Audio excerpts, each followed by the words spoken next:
За сайн байцгаана уу хүмүүс үзэгчтэй. Энэ удаагийн Liberty Pub нэвтрүүлэг маань эхлэхэд бэлэн болсон байна. Өнөөдөр дандаа уул уурхайтай холбоотой хүмүүс цугларсан байгаа.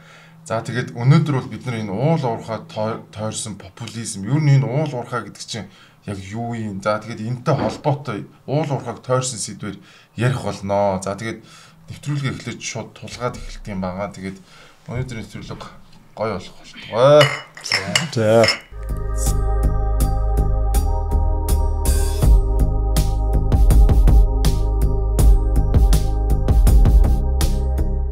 Яа тэгээд хүмүүсээ танилцуулъя гэж бодож байна. За миний баруун гар талд улсын хурлын гишүүн Уянга геологч одоо уул уурхайн төлөөлөл гэж орж ирсэн гэд яриад байдгийн байна лээ.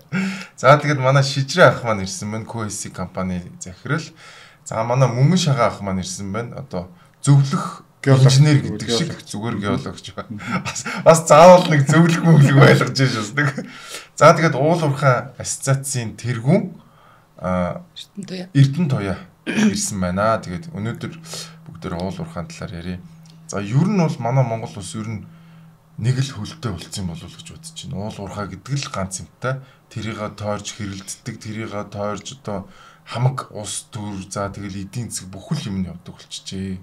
Тэгээ миний бодлоор зүгээр бид нар аль хэдийн галланд өвчнөд нэрвэгдчихжээ. Бид нар бол одоо монголоор бол одоо баялагын хараал гэж ярьдаг тий. Олон улсынхаар бол дач дизиз гэж ярьдаг. Энэ зүйлд бол аль хэдийн нэрвэгдсэн юм шиг санагдаад байна. Мэдээж уул уурхай бол маш чухал салбар. Гэхдээ бид нар энэ салбарыг юу нэхлээд маш сайн ойлгомоор юм байна. Энд одоо юу болоод юу болохгүй. За тэгээд улс төрчд маань дээрээс нь нөгөө юуг бантагнуулаад хаяад байгаа юм бэ гэдэг талаар бас бүгдээрээ өнөөдөр яриа гэж бодож байна. За тэгээд эхлэе та тий. Одоо дотроо бодож явдаг тэр шахалсан тэр зүйлүүдээ эхнээсээ шагаахаас эхлэе гэж бодож байна тий. За баярлалаа. За эхлэн гэдэг чинь нэлээ хэцүү. Аль нэгдгийг хаанаас нэхлэх вүлээ гэд. Ер нь бол яг зүгээр бидний ойлгож байгаагаар бол манайх уул уурхайн орон гэд яриад байгаа. Гэтэл бид нар яг энэ Төв Азида дэлхийд өрсөлдөх энэ уул уурхайн чадвартай, үнэхээр өрсөлдөх чадвартай юу гэдээ ингээд ярих юм бол бас чамлалттай байгаад байгаа. Бид нарыг одоо дэлхийд байхгүй баялагтай, биднээс гуйж авж байгаа, биднэрт хөрөнгө оруулахын тулд бараг жагсаа зогсож байгаа гэж яриад идэг. Гэтэл бид нар одоо зөвхөн олборлож байгаа алтныхаа хэмжээгээр л гээд ангилахад жагсаахад бол бид нар ихний хордож байхгүй байгаа байхгүй тий. Бидний нөгөө хилээд байгаа нэг хөл маань тийм бат бөх хөлөө гэвэл бас тийм биш байгаад байгаа гэж миний хувьд бол ойлгож байгаа. Дээрээс нь одоо энэ бол ерөөсөө л нэг цөөхөн хэдэн хүн аваад идээд уугаад байна. Эсвэл энэ одоо олборлож байгаа газрын дор байгаа энэ бүх баялаг бүх хүний одоо карманд автоматар орж явах ёстой юм шиг ингээ яриад байгаа нь бол нөгөө ганц байгаа хөлөөл бид нар ингээд тал талаас нь чавчаад байна л гэж миний хувьд бол сүүлийн үед хараад байгаа байхгүй юу? Тийм. Одоо тэгээд миний зүгээр бас ажиглаж байгаагаар одоо бол бас нэлээ асуудал бас хүндрээд ах шиг миний харж байгаагаар одоо нөгөө нэг хамаг найдлага тавьсан байсан нөгөө нүүрс маань асуудалд ороод эхэллээ. За тэгээд дараа нь тэгвэл өөр ямар төсөл байгаа юм бэ гэхэлэр бас гайхаад алтгээд тэгэхээр бас айгүй эргэлзээтэй болоо явчихлаа. За тэгээд мэдээж том өөр нэг дараагийн төслийг оруулж ирнэ гэдэг бол өөрөө маш их цаг хугацаа. Дээрэс нь итгэлцэл, хоорондын нөгөө яриа хэлээгэл ингээл маш олон цаг хугацаа ингээд бүх юмыг дамжихаар байна л та. Тэгэд ер нь энэ уул уурхай гэдэг чинь өөрөө нэг түц нээж байгаа ч юм уу? Эсвэл нэг юм хуушурны газар нээж байгаа юм шиг тэгээд амархан болцдог зүйл муу юм уу биш юм уу? Тэр талаараас яриад хөө. Ер нь энэ чинь өөрөө хэр эрсдэлтэй бизнес юм бэ?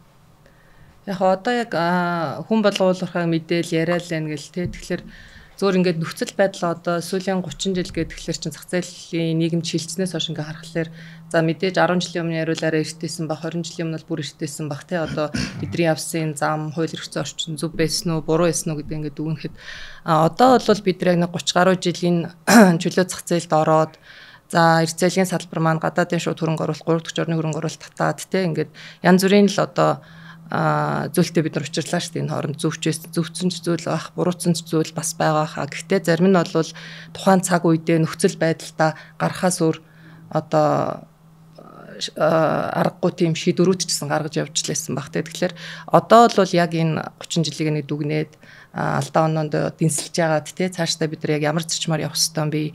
Энэ салбар одоо өнөөдөр хүртэл ирсэн алдаа нь юу байсан, оноо нь юу байсан гэдэг бас нэлээд сайн харах болов. Нөгөө талдаа олон улсад одоо яг Монголоос гарсан одоо салбар хэм бол уулархал байна. Яг үүндээ тий одоо бид нар олон улсын зах зээл дээр ажиллаж байгаа байхгүй энэ салбар чи өөрөө ганц бараг өрсөлдөх чадвартай өрсөлдөх чадвартай борлуулах бүтээгдэхүүн гэхлээр өнөөдөр бид нар экспортынхаа хэмжээр харахад л ойлгомжтой тий. Тэгэхээр яа харахгүй одоо бид нар нөгөө олон улсын зах зээлийн дүрмээ ойлгож иж тэнд тий одоо бид нар ямар орон зайг ашиглаж яаж хэдэн төгрөг олж авах гэдэг л ийм сонголт бид нарт байгаа болохоос бид нар тэр дүрмд өөрчлөлт хийгээд нөлөөлөөд одоо тэндээс тоглолт хийх ямар ч одоо боломж бидэрт байхгүй өнөөдрийн нөхцөл байдлаа харах юм бол тэгэхээр яг энэ түрүүний ил дээр нөх хэний ч хийж чадах шүү дээ энэ чинь олон улсын зах зээлээ ойлгодог тэн дээрээс одоо хөрөнгө мөнгө босгох за тэгээд мэдээж эн чинь том одоо ийм комплекс салбар байгаа байхгүй шинжлэх ухааны тий одоо геолог хайгуул гэдэг чинь тусдаа шинжлэх ухаанаар ирж хайж олдог тэрний дараа цэвэр инженер тооцоолол дээр бүтээн байгуулалт төслийг одоо босгож ирдэг тэгээ олборлтыг явуулдаг боловсруулж баяжуулдаг ч гэдэг юм. Ингээд ерөөсөө үе шат болгоно нь яг одоо цэвэр шинжлэх ухааны үндэслэлтэй, тооцоотой, нарийн судалгаатай ингэж явдаг ийм одоо үйл ажиллагаа байгаа. Тэгэхээр энийг одоо хин нэгэн ингээл хөндлөнгөөс ямар нэгэн тоо мэдээлэлгүй их сурвалжгүй одоо мэдээлэл өгөөд байгаа маань л одоо энэ түрүүний хэлдэгдэр попурлыг бий болголоо. Энэ нь бол яг сүүлийн одоо парламентын засаглалтаа болсноос хойш л одоо сүүлийн 20 гаруй жил одоо попурлын нэг сэдв болчлоо шүү дээ. Одоо альч нам нь гарч ирсэн уул уурхайг одоо оролддггүй, ярьдаггүй хүн байдгаа. Гэхдээ яг зөв одоо мэдээллийн тэнцвэртэй байдлыг хадгалах тал дээр бол бид нар үнэхээр тоглолцсон. Дандаа нэгдлийн байр суурийг хадгалдаг, дандаа буруу тушаа мэдээллүүд очдог тий. За яг нөгөө уул уурхайн салбар гэдгээр юусоо ойлгоогүй.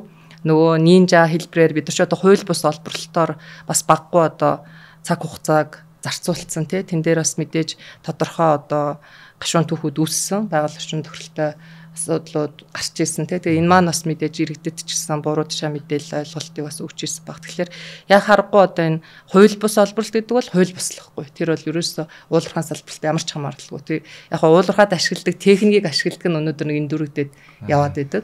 Тэгэхээр одоо бол энэ салбар яг энэ олон улсын жишгээрээ л хөгжиж байгаа. Сүүлийн 20 гаруй жил бол энэ хариуцлагатай төслүүд бол бий болчихлоо. Тэгэхээр яг харахгүй бид нар олон улсаас мөнгө өсгөхын тулд тэдний шаардлагыг хангаж үйл ажиллагаа явуулж иж тэр хөрөнгө мөнгийг босгоно. 2012 оны үед бол маш олон уул уурхайн компаниуд Монголыг сонирхож илээ шүү дээ. Маш олон хүмүүс орж ирээл маш олон гадны хөрөнгө оруулагчид бүгдээрээ ингээл очрлол дарааллаа. За манай монголчин баг дараагийн Дубай болох нь гэлцтэй бөө юм болж исэн. Хэдхэн жилийн дотор ерөөсөө баг 4 жил хүрэхгүй хугацааны дотор нөгөө хүмүүсээ бүгдийг үргээгээд хөөгд явуулсан. Одоо миний зүгээр анзаарж байгаагаар бол манай Монголд гадаадын хөрөнгө оруулалт гэвэл за хоёудлогоо баг шиг байна. За сайн нэг бөө юм болж хил ам болж нэг Франц юм баг шүү. Тэгээ бусдын бүгдийг завчаад одоо нөгөө нэг хөлн дээр л огч байгаа шүү. Бүгдийг хөөгөөд айлгаад нөгөө нэг таны яриад байгаа бид нар олон улсын дүрмээр тоглож чадахгүй байгаагаасаа болоод зүгээр нэг ийм нэг орк нөхөр суугаад байгаа байхгүй.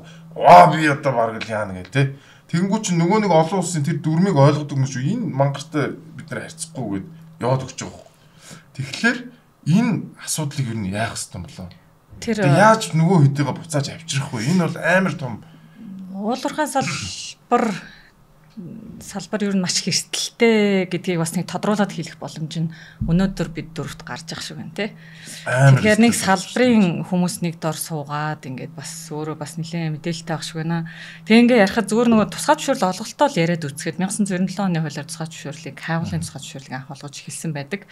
Тэрнээс хойш тоогоо харах юм бол 14 мянга руу хүрч ийн үгүй юу хайгуулын тусгай зөвшөөрөл олгогдсон байгаад одоо яг статистиктээр манай Ашт малтмлын статистиктээр 1700 ашиглалтын тусгай зөвшөөрөл хүчин төгөлдөр байна.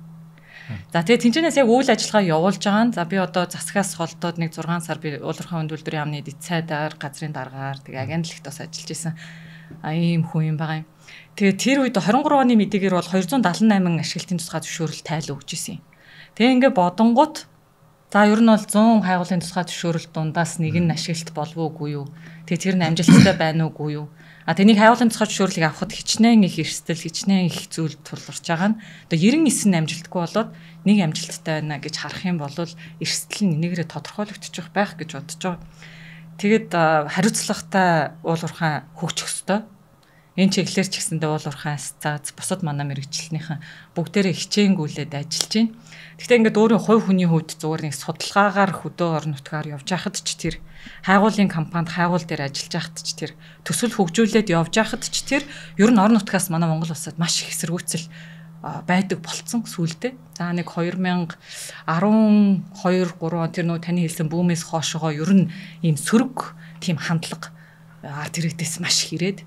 Тэгээ тэрнийхэн дагуу тусгай зөвшөөрөл олголтын чиглэл багассан юм уу одоо нэг тиймэрхүү сөрөг урд дагавар яваад. Тэгээ одоо хүртэл хаа газар явхад нэг уулуурхай ярьдаг юм одоо гişүүн байна.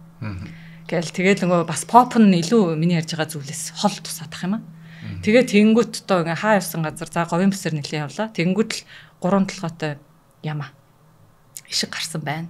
Тэгээд усны асуудал, байгалийн ухааны хүн учраас нэг ус их асууна. За тэгэл усны асуудал, нөгөө ураны асуудал гэл ингээл ярина. Яг их усүр бүхий мэдээлэл өгөөд тахад л ингээл нэг тийм нүдний цаана хүний нөгөө ойлгож байгаа нь харагдаг тий.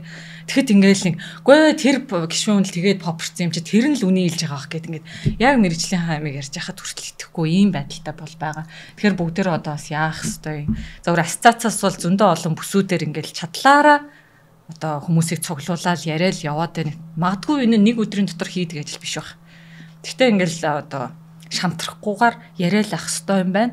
Магадгүй одоо энэ үндэсний баялагын сан гэдэг Монгол улсад байгуулагдсан. Тэр нь ядаж ийм Монголио руу оронгууд ингээд дансанд ингээд мөнгө ангууд энэ тэнд очингууд тэгээ та нар наад үйл ажиллагаа явуулаа гэд надад ямар ашигтай юм бэ? Эсвэл манай хүүхдийг ажилд аав, эсвэл инг гэдэг нь арай ингээд үнийн дүнгээ нөө ашиглаж одоохондоо байхгүй зүгээр одоо тоон л байгаа шүү дээ. Тэрийг хараад эсвэл нэг сайжрах юм болов. Би бол тэгж яг үндэ бол найдаж байгаа. Ядаж яваад очиход те баялагын сан гэж ингээд байдсан байна. Тэгээ тэр нь аривчих юм байна. Тэгээ тэр нь хүм болгонд ингээд ирэх юм байна гэдг нь уулуурхайн салбарт эрг тийм хандлага үүсгэх болов гэж найдаж байгаа. Гэхдээ одоо цаашаа тэр санг зөв менежмент хийн гэдэг нь бас том чадварлах. Тэгээд бүр дээрээс нь тэр сангийнхаа тухай ойлголт ер нь бид нар ингэмээр юм лээ. Энэ ойлголтуудыг ингээд задлж хүмүүст хүргэхгүй болвол нөгөө ойлголтын зөрүүгээс болоод тухайн зүйл одоо чинь баялагын сан гэж юу хэлээд байгаа юм бэ гэдэг талаар ямар ч ойлголт авахгүй нэг юм банкнд нэг мөнгө хүрээд жагаал тэрийг тарааж өгдөг юм шиг бодоод байгаа. Тэгэхээр энийг бүр ингэж айгүй сайн задлж ойлгох хэрэгтэй. Дээрээс нь би тантай маш их санал нийлж байна. Уулуурхайн салбар гэдэг бол одоо та бол 100-ны 1 л ашиглалтанд орж ийн гэж шүү дээ. Ер нь бол 10,000-ны 1 л ашиглалтанд орвол энэ бол маш том аз. Би бол тэгж бодож байна. Тийм Монгол гайгүй болохоор тэгж байна. Тийм одоо жишээлбэл ингээд жишээд ашиглалтын лиценз юу хайгуулын лиценз гэдэг чинь өөрөө зүгээр л казино тоглож байгаа юм. Тэгээ та нар бодлоо нэг өрөм тавихад хэдэн төгрөг өгдөг лээ. Тэ 1 метр өрөм тавихад тэгэхээр чин тэр өрмийг нэг удаа тавихгүй шүү дээ. Сэтгэлээ тавина дээ. Маш их хэмжээний хэдэн сая доллар зараад юу ч олохгүй байх тохиолдол маш их байдаг байхгүй.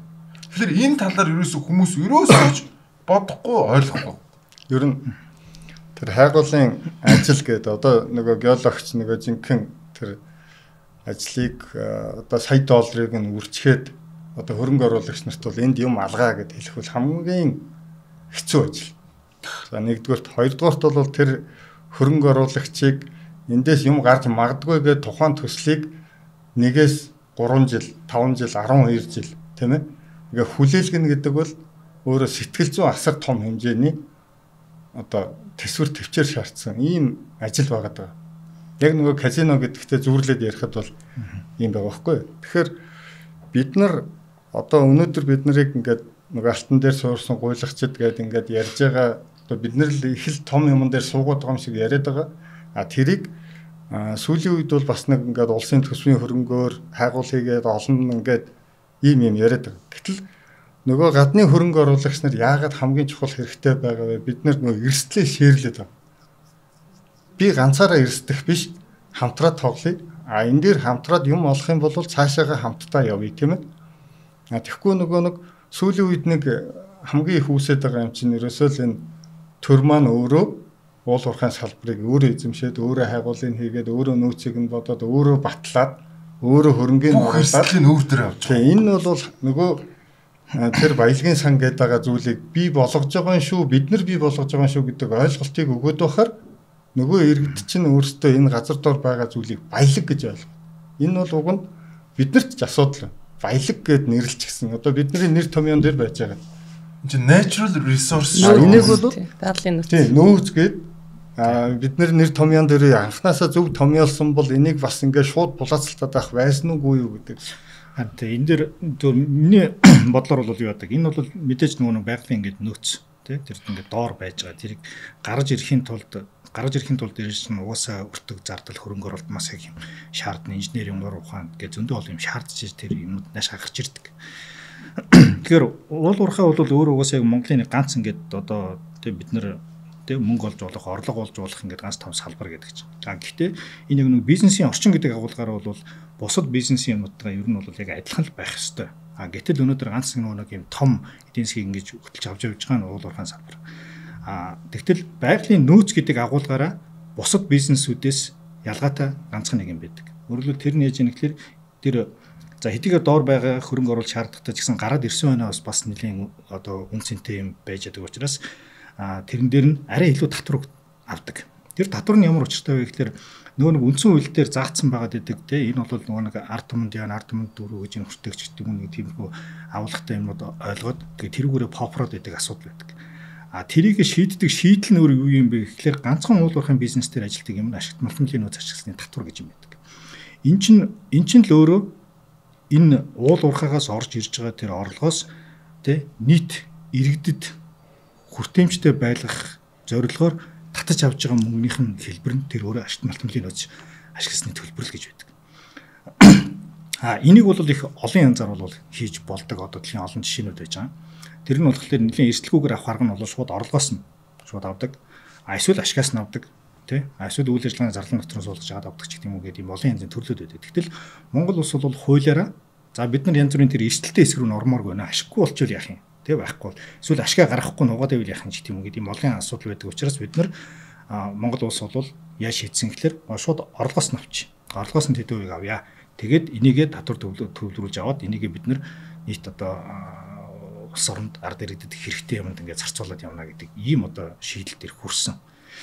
За тэгээд за дундуур нь олон янзын шийдлүүд явж исэн. Одоо анх ингээд яг commodity price чинь яг нэг 2000 тэгээ 4 оноос эхлүүлээд ерөнхийдөө бол дэшээ хайкийг явуулсан шүү дээ. Тэр үед бол одоо чинь нэг айхтар нэг 68% татвар матвар гэдэг гэл нэг орлогоос нь биш ашигын татвараас авдаг тий ашигаас нь авдаг тийм татварын юм хийжсэн гэхдээ тий гинти ашигын татвар гэдэг.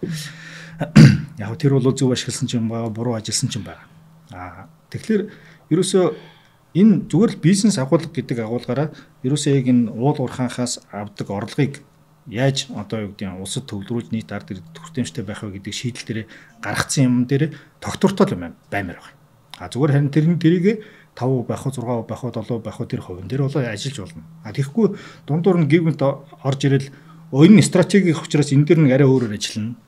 Энэ стратегийн биш учраас ингэнэ. Энэ гадных учраас ингэнэ. Энэ дотоодын учраас ингэнэ гэдэг. Ингээд ерөөсө дандаа нэг юм өөр өмцөм юм бодлогын юм шийдвэрүүдийг тэр нөгөө популизм гэдэг юмасаа гаргаж болоод ингээд байхгүй болчихдаг тийм. За ер нь бас ингээд улс оронд энэ тийм байгалийн нөөцөөс орж ирж байгаа тий одоо эдийн засгийн эргэлтэнд оруулсан хөрөнгийг бас эдийн засаг руу хит их орох юм бол энэ аюултай нөгөө түрүүний ярьсан Dutch disease гэдэг юмтай холбоотой учраас энийг яаж хязгаарлах вэ гэдэг юм бол хамгийн анх ч одоо 2007 онд гарсан байдаг хаа нөгөө төсвийн доктортой байдлын тухай хууль гэдэг. Төсөв нэг гівгэнт ашигтай болсон тий ашигтай болчингууд тэгвэл энийг бид нар ингээд ашигтай дагаад цалин нэмэл тий янз бүрийн ингээд одоо тогтмол зардлуудыг нэмээд байх юм бол энэ ингээд аюултай дараа нь буусан үед нь бид нар буулгаж чадахгүй байдалд орж иртэй гэдэг үүднээс тэрийг тогтвортой байдлын тухай хууль гээд хамгийн анх бол ингээд нэлийн юм чамбаа хууль бол гарч ирсэн. Тэгтэл энэс хойш нөгөө нэг өвчин хөдөлж эхэлж байгаа байхгүй. Яаж юм ихлээр нөгөө хуулийг дандаа өөрчилдөг. Төсөв батлахад толондоо нөгөөдгөө өөрчлөөл янз бүр болгоол ингээд тэгэл тааруулаад тэгээ эцсийн дүндээ хамгийн анх Монгол улсын хөгжүүлэх сан гэж байгуулж исэн нөгөөдгөө доторхын идэж уусаар байгаа л тий буцаагаал нөгөө дандаа тараах ажиллаа хийсэн. Тэгэл дараа нь хүний хөгжлийн сан болгож өөрчлөөл дахиад бахан дараагаа хийсэн. Одоо болохоор ирээдүйн өв сан гэдэг нь бас нэртэй болцсон. Ирээдүйн өв сан явж идэг. Гэсэн ирээдүйн өв сан гэдэг чинь уул нь бол хуулийн ингээл уншихлаар их гоё ингээл ирээдүйн хойчтой ингээл хадгалан үлдээн гэсэн мөртлөө яг дараа жил нь дахиад өөрчлөлт оруулж аянгуудаа энэгээр хүүхдийн мөнгө тараана гээл тэгэл одоо тэгээд тэр сан ингээд баг хоосон шахуу тий хоригдлогдсон юм байхгүй ингээд сууж идэг. Тэгэхээр энэ юм дээр ингээд маш тодорхой яг энийг зүгээр нэг бизнесийн салбар гэдэг агуулгаар нь олж байгаа орлогыг харин яаж хэрхэн зөв өдөртөх вэ гэдэг агуулгаар нь нэг юм сайтуртал байх хэрэгтэй. Хоёр юм дурддагдлаа. Нэгдүгээр стратеги орд гэдэг нэг асуудал. Энэ дээр хэдүүлээ нэг тойрч ир. Яг стратеги орд гэж юу юм? Хоёрдугаарт нь та баялагын сан гэж бас ярьлаа тий. Яг энэ хоёр ойлголтуудыг ихэд үгүй. Тэрнээс өмнө бас нэг юм дээр тогтчихээ хэдүүлээ. Надтай санал нэг байна үгүй. Байгалийн нөөц баялаг хоёр гэдэг бол тусдаа ойлголт юм байна гэдгийг хүмүүст нэг ойлгуулчмаар санагдаад байна. Энэ байгалийн нөөц гэдэг чинь юу ч үеж болно. Мод, ус, за тэгэл бүр энэ агаар те энэ бүх юм чинь байгалийн энэ чинь natural resource шүү дээ. Чи түүнээс баялаг ерөөсөө биш байхгүй. Баялаг гэдэг юм хизээ бий болдог гэхэлэр wealth те за магадгүй заримдаа property гэж хэлж болох те хүний хувийн өмч гэдэг юм уу. Ийм зүйл хизээ бий болдог гэхэлэр тэнцээ заавал хөдөлмөр шингэж бий болно. Хөдөлмөр шингэхгүйгээр ямар ч wealth гэдэг юм бий болох боломжгүй. Дэлхийн хүнд хөдөлгөөн та түрүүнээс биш яриадсэн шүү дээ. Бид нар ингээд дэлхийн дүрмээр ингээд энэ салбар дээр тоглож байна гэдэг. Дэлхийн ухамсарт одоо тий цивилизац буюу иргэншсэн энэ нийгэм юу гэж үздэг вэ гэхэлэр ямар нэгэн байдлаар natural resource хөдөлмөр ороогүй бол тэр баялаг бишээ гэж үздэг. Тэр одоо энэ дэлхийн бүх хуулиуд тэр одоо тэгж явдаг. Тий одоо зүгээр ингээд нэг нөхөр ингэж байж ийсэн энэ агаар одоо миний баялаг гэд ингээд ярих ямш боломж байхгүй. Гэдэг дээр та хэд юу гэж бодож байна? Энэ бол амар энгийн мөртлөө маш том суур асуудал юм шиг санагдаад байна. Санал нэг тэн дээр бол яг саяны нөгөө бид нар стратеги орд гэд те одоо нөгөө олон улсад бид нар олон улсын дүрмэн дээр бол стратеги орд гэсэн ойлголт бол байхгүй шүү дээ те. Манай дээр л одоо Каспийн тэнгисийн эрг орчмоор нэг хэдхэн бол байдаг. Гэхдээ тэр бол тэнгис өөр экосистем өөр зүйл бусад оронд бол байхгүй. Тийм. Тэгэхээр нөгөө ашигт малтамлалын одоо нөгөө чухалчлалаар нь одоо үйлдвэрлэгч олсууд бол тэр нөгөө чухал ашигт малтмал гэдгээр ингээд тодорхойлчихж байгаа байхгүй. Тэрийг нөгөө бодлогоор дэмжиж, хайгуулыг нэмэгдүүлж, олборлтыг нэмэгдүүлж те эргээд нөгөө бүтээгдэхүүн үйлдвэрлэлтэй ашиглах учраас тийм. Тэгэхээр бид нар нөгөө байхгүй юм ойлголтыг бий болгочоо тэрийг янз бүрээр зохицуулт хийх гээл те өмчийн хэлбрээс нь хамаарч нэг өөр одоо зохицуулт татварын зохицуултууд те хууль эрх зүйн зохицуултууд эргээд нөгөө ногдуулж байгаа юмнууд нь гэсэн одоо ямар хөрөнгө оруулалтаас хамаарч гэдэг юм уу. Тэгэхээр ерөөсөө энэ байгалийн нөөцийг ашиглаад тэрнийхээ төлбөрт нөгөө амнат буюу ашигт малтмалын нөөц ашигласны төлбөр өгч байгаа тийм. Тэгэхээр зөвхөн нөгөө баялагын санг одоо өгөөсөх хүн бол байхгүй бах тийм. Мэдээж бид нар ирээдүйд очиж үлдээх ёстой энэ нөөцийг ашигласныхаа одоо юуг бол хоримтлал үүсгэхээр бол нэг эсэргүүцээд авах хүн бол гарч ирэхгүй манай салбараас бол. Гэхдээ харин тэрийг яаж зөв ашиглах вэ? Зүгээр аваад тараана гэдэг бол одоо түрүүний ярьдгаар тий улс төрийн одоо оноо авах нэг юм арга хэрэгсэл болчихж байгаа. Стратеги гэж юу хэлээд байгаа. Би бол ойлгохгүй юм билээ. Яг тэр үед бас хууль баталж ирсэн одоо 2006 оны ашигт малтны тухай шинжилж найруулгатай орсон зал. Тэр үед хууль баталж ирсэн хүмүүсээс бүгднгээс нь стратеги гэдэг та юу гэж ойлгож байгаа гэж асуусан байлээ. Тэргээс тодорхойлцсон л байгаа л да хуулийн дээр бүр. Тэгсэн чинь нөгөө яг хууль баталж ирсэн хүмүүсээс асуусан байгаа байхгүй. Та юу гэж ойлгож юм гэсэн чинь тэр хүмүүс бүгд өөр өөр хэлсэн. Жишээ нь та хэд юу гэж ойлгож? Юу стратеги гэж? Одоо бид хэд хуулийн дээр заасан өгүүлбэрээр л ярьж байна. Одоо нийт бүтээгдэхүүний 5% хүртэл ашиг олох үз. За эсвэл эдийн засгийн хувьд одоо ач холбогдолтой. Эсвэл үндэсний аюулгүй байдалд нөлөөлөх үз гэдэг юм 3 юм баган тавьчихж байгаа. Тэгэхдээ дотоодын хэмжиж болох үтсэн зөвхөн дотоодын нийт бүтээгдэхүүний 5% хүртэл байгаад нөгөө хоёр нь болохоор ямар ч өнцгөр нь тайлбарлаад оруулчих болж байна. За яг салбарын дунд бол яг ингээд хайгуул дээр ажилладаг манай салбарын бол юу гэж тэгэхээр ордыг бол бий болгодог. Нөөц бол ингээд одоо ус агаар одоо бүгд ингээд нөөц.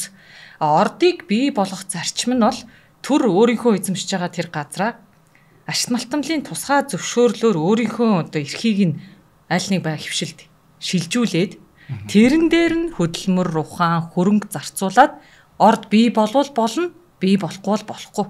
Тийм юмыг аваачаад стратегийн ашигт малтмал гэд нэрлэж хуулиндаа 2006 онд оруулаад энэ ашигт малтмалуудыг гаргаж ирэхэд нь төр яаж дэмжих вэ гэд ярих байтал стратегийн орд гэдэг тийм доо хүний хүчин зүйл заавал ухаан шаардж гаргаж ирж тооцоолдог одоо таны хийдэг зүйлийг те шууд орд гэж ингэж оруулаад зөндөө олон тухайн үед байсан ордууд дээр ажлын хэсэг ажиллаад ингэж явсан материалууд бол байдгаа.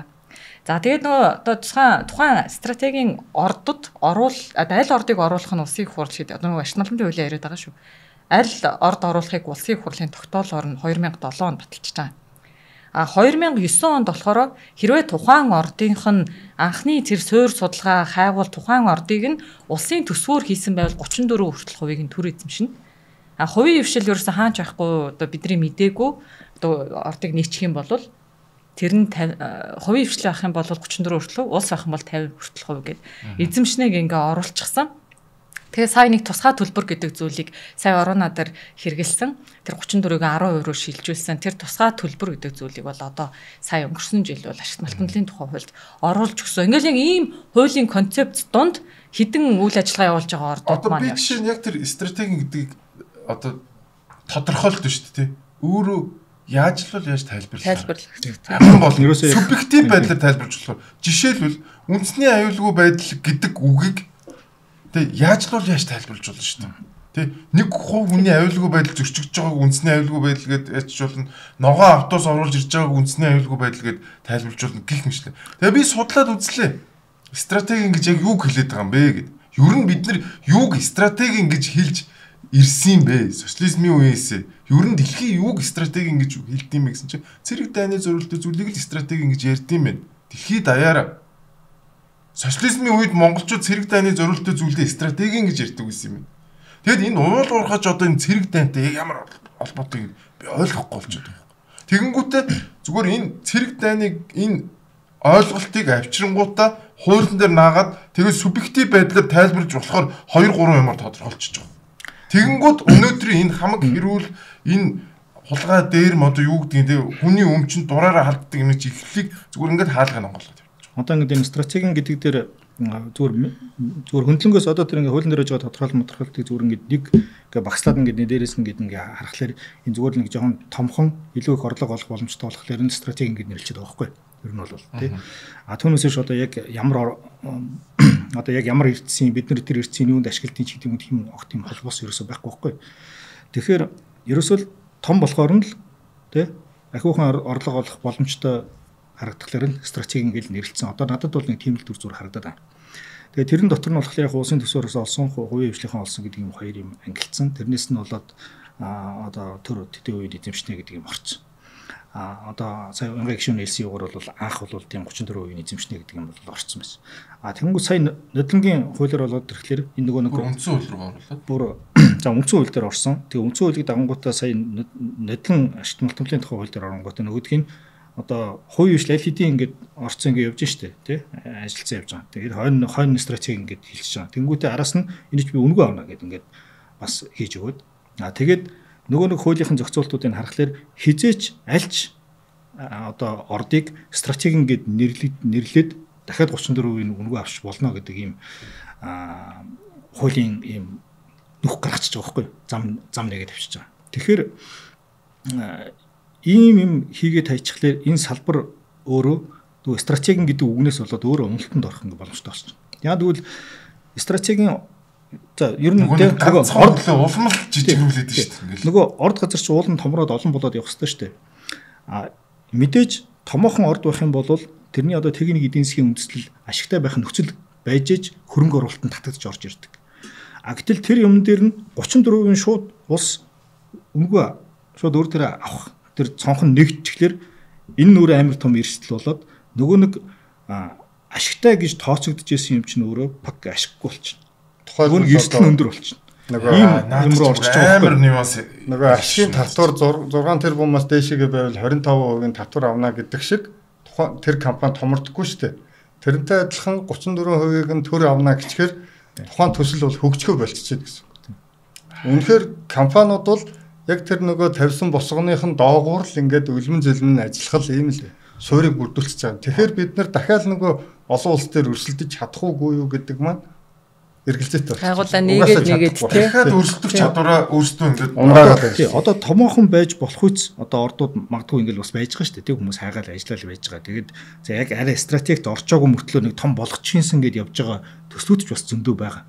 Тэнгүү тэд нар дээр нь арай гэж хөрөнгө оруулалт тэгээд нөгөөдгөө босгоод ирэнгүүт нь стратегийн одоо 34% гэдэг ингээд авчихлаар хүмүүс одоо хөрөнгө оруулалтаас хийхээс айж эхэлж байгаа байхгүй. Хөрөнгө оруулалт хийхээс айж эхэлж байгаа гэсэн өөрөөр бид нар нөгөө талдаа хөрөнгө оруулагч нар орж ирээч юмаа хийгээч гэд ингээд идэв мөртлөө нөгөө талд нь оруулчлаа чинь 34 чинь би амнаа гэд ингээд сухад шүү дээ. Хөрөнгө оруулалт дээр бол гадны хөрөнгө оруулалт дээр шууд нөлөөлөх нөхцөлөд үүсчихэд аамаа. Дотооддоо бүгдээрээ авах ингээд ашигтай хөлн дээр 6 хонд ингэсэн 9 хонд ингэсэн тэгээд дараа нь ингэсэн ингээд тайлбарлал ингээд явах байтал бид нар зөвхөн дотоодод мэдээлэл түгээдэг бас биш байхгүй. Айгүй олон газраас битрийг харж байгаа. Узбекистан одоо бол ингээм хамаг гадаадын хөрөнгө оруулалт болохоор татчихээн. Казахстан болчих. Казахстан бас нэг яцсимтэй нэг юм болцсон юм шиг. Тэгээд тэгэнгүүт за тэгэл яг ингээл дээрээс нь л харна шүү дээ одоо тий. Тэгэл тэгэнгүүт Монголыг бүр сонирхгүй байх магадлал нь өссөн. Тэр нь бол үнэхээр санаа зовж байгаа. Тэгээ одоо үүссэн нөхцөл байдлыг ингээл хуулийн хүрээнд нь ингээд нэг асуудлыг нь шалгаад явж байгаа юм шиг байна гэдэг ингээ ойлгоход дараагийн төслүүд хөрөнгө оруулалт сонирхогдоод орж ирэх нь нөгөө салбарын хүмүүст маань айгүй их зовлон тулгарна төсөл жижигэрн амар хэцүү нөөцөө багаар батлна тий тэгээд янз бүрийн асуудал ингээд нэг шинжилгээ ухааны үүдэнд нь ботход ч тэр гой том морд нээх магадлал бүр ингээд буураад тэгээд тэр бүгд нь зардал дагуулна энэ бол маш том эрсдэл байна тэгээд одоо өдөр засах хэвээр хуулийн засах хэвээр засна гэхлээр чи нөгөөдөлж өстой яаж игээд засна одоо тэгэхгүй ирээдүгээ бодно тэгээд ойлгох бах уу одоо энэ чиг айгу сонио яг нодлон дээр 2024 оны 4 сард яг энэ үнэгүй авна гэдэг энэ хуулийг батлангууд тухайн үеийн яг салбарын ингээд нэлээд улсуудаа уулз ингэж ярьж ирсэн юм ачи мэг ажиллаж тийм чинь гуарын тийм арай утлаа гэвч одоо нэг сонгуулийн дараа засчих хөл гэдэг наадах чинь ингээд хүмүүс айгүй тийм яриатай байсан. Тэгтэл одоо нөгөөдхий чинь ашиглаад эргээгээд яг нөгөө нэг томоохон компаниуд руу одоо дайрч эхэлж штэ. Чи надтай ирж уулзахгүй бол надад чинь авна штэ. Хуулийн дээр өөрөө бүр тийм залттай байна. Хэрвээ чи тэ одоо 34%-аа тэрийг ингээд наашаа одоо өгөхгүй бол эсвэл бас яг нөгөө нэг юу орсон штэ бас нэг болон нөгөө нэг хамааралтай этгээдүүд бас 20%-аас дээш хувьцаа эзэмших болохгүй гэдгийг бас оролцсон байна. Энийг бас 34 анхны төсөл дээр 29, тэгээ 34 болсон шүү. 34 болсон. За окей. За тийм байлаа. Өөрөлд заавал ингээд нэг хүн ингээд амгаагаар одоо эзэмших болохгүй гэдгийг минь оруулсан. За тэгэнгүүт одоо тэрийг ярьж эхлэегүй байна. Одоо зөвхөн 34%-ийг авна гэдэг дээр ярьж байна. За тэгэнгүүтээ тэр нь юу болж ийм гэхээр хэрвээ энийг хэрэгжүүлэхгүй те бед ярих юм бол шууд нөгөө нэг компани дээр чинь бет томлоод удирдлагын эрхийг авна гэдэг хууль баталсан байна. Ер нь бол тий яг тэр хуулийн дээр. Тэгээд нөгөө хүн чинь оронгуудаа хуулийн хэрэгжилтийг хангуулна гэж байна. Өөрөөр хэлбэл чиний юмыг өмнөөс чинь одоо зарах нь шүү дээ. Чиний нөгөө нэг хувийн эзэмшлийг чинь 34 хүртэл одоо чиний өмнөөс очиж болгох юм уу тий. Тэгээд 34% нь устд нь авч өгөх ажлыг нь одоо бет нь очиод хийж өгөхөөр тийм аюултай хуулийн залтууд орцсон байна. Энийг ерөөсөө ярихгүй. Тэгээ 34 хүртэл байхгүй юу? Тэгээ 34 хүртэл гэдэг бол тийг байж болно. Бас ингээл нэг тийм субъектив юм руу ингээд орцсон. Дараа нь одоо төрд ажиллаж байгаа болохгүй ч байна. Төрд ажиллаж байгаа хүмүүс бүгд айн штэ. Яагаад тэг гэсэн бэ гэл хизээ нэгэн цагт хий нэг нь гарч ирвэл. Тэгэхээр аль болох 34-д нь тулган ч юм уу ингэж явах байх. Гэтэ одоо сая ингээд сошиалаар явсан зүйлүүдийг миний л бодлоор харсан өнцгөр бол тэр 9 оны 34 50 гэсэн хувьд орж ирэхээс өмнөх тийм засгийн тогтоол тэмдэглэлээр хийгдсэн асуудал гэж нэлээд яригдах шүү лээ. Тэгээ энэ ингээд нэг суур асуудал нь засгийн тэмдэглэл байх хэрэгтэй байсан уу, улсын хурлын тогтоол байх хэрэгтэй байсан уу гэж яригдчих хахад л хажууд нь нөгөө попр авчиж байгаа байхгүй. Өөстөө инкинэ гээл нэг хэсэг нь болохоор 34-өөс 50-ын ерөөсөө л аваад ард ирээдтэй тараана гээл. Тэгээ ингээд нэг аль нь үний юм бэ ингээд хүмүүсийнхаа мэдэх эрхэнд арай халт бүдүүлгээр халтна.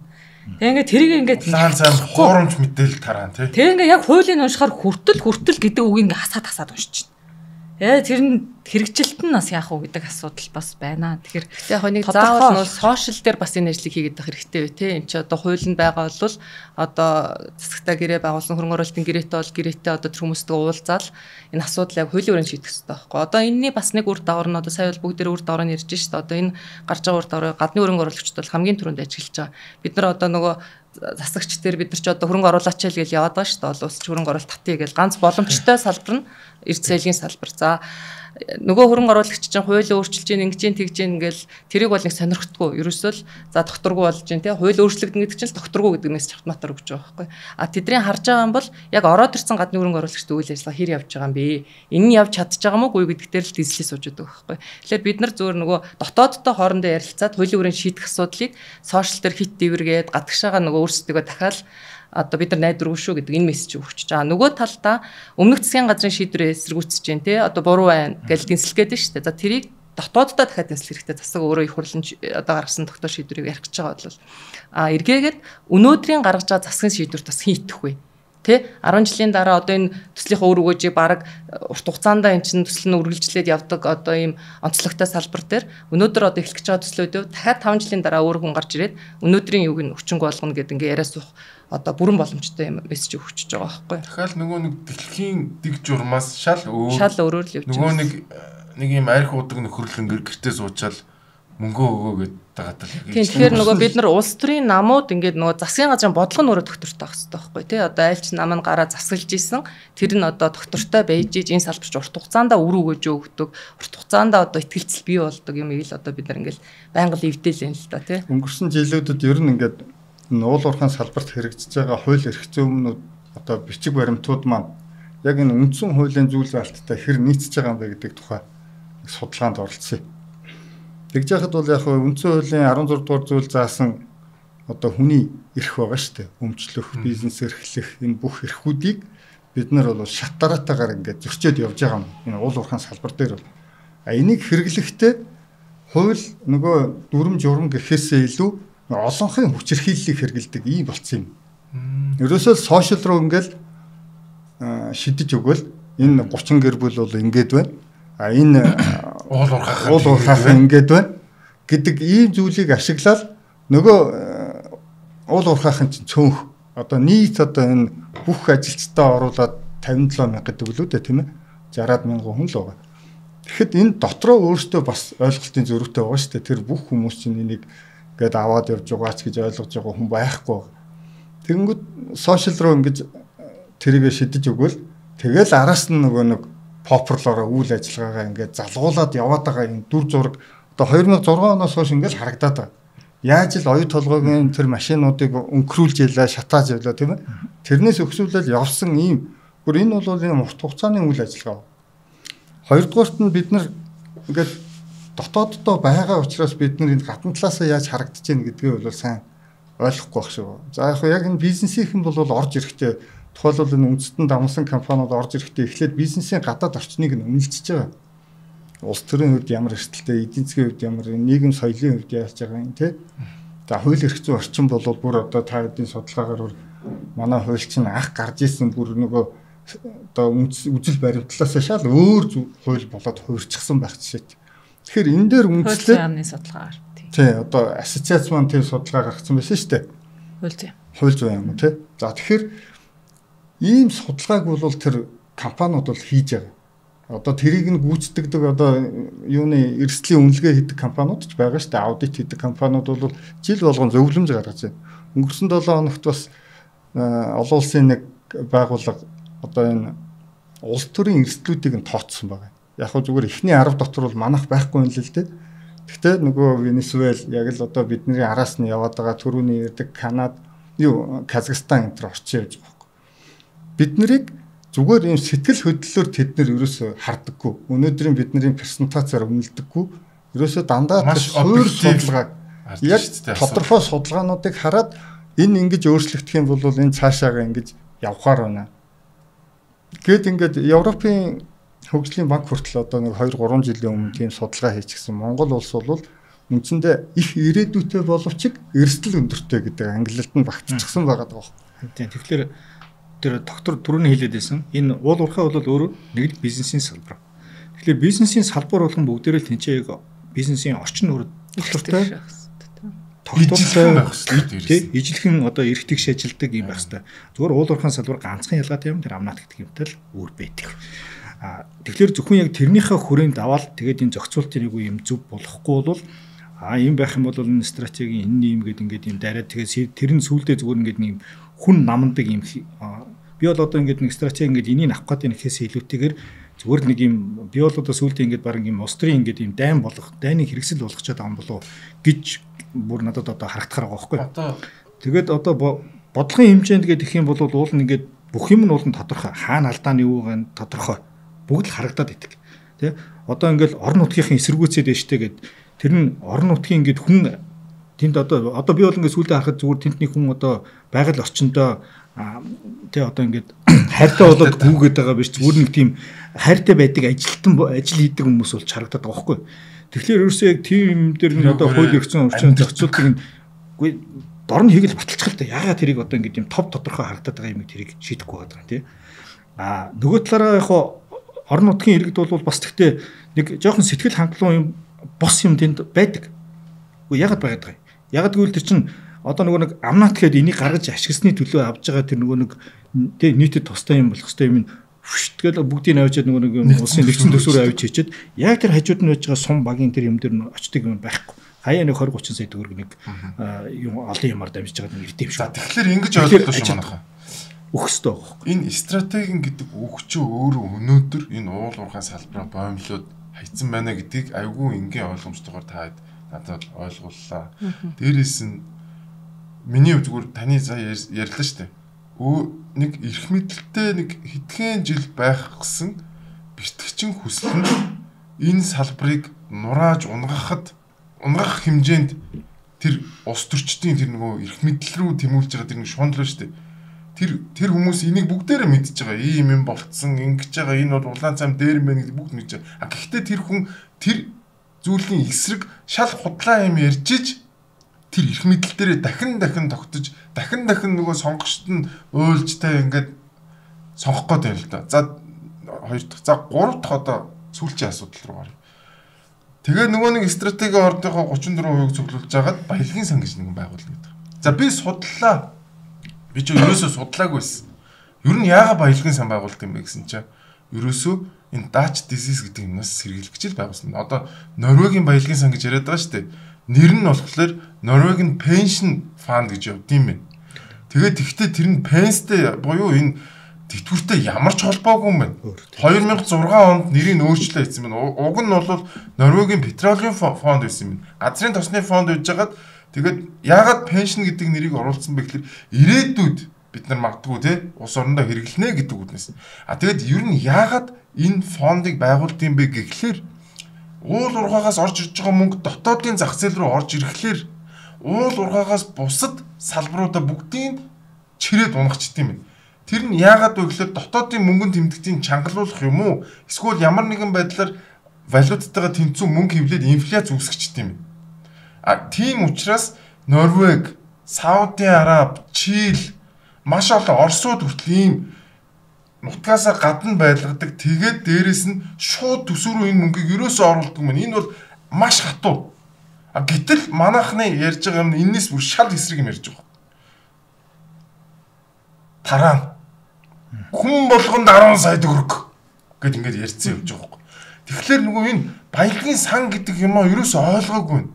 Бид нэр аль 2002 онд миний санджаар 2004 онд ч үлээ Чингис зочдуудал дээр нэг хүн ирээл манад уул уурхаа дөнгөж хөгжихгүй л ингээл тентэр тунтар үлдэр алхаал явж хахад нэг хүн ирээл баялагын хараал Dutch disease гэдэг юмны тухай ярьжсэн бохгүй тэр тухайд баабургаа орчуулга хийдэг ч үлээ.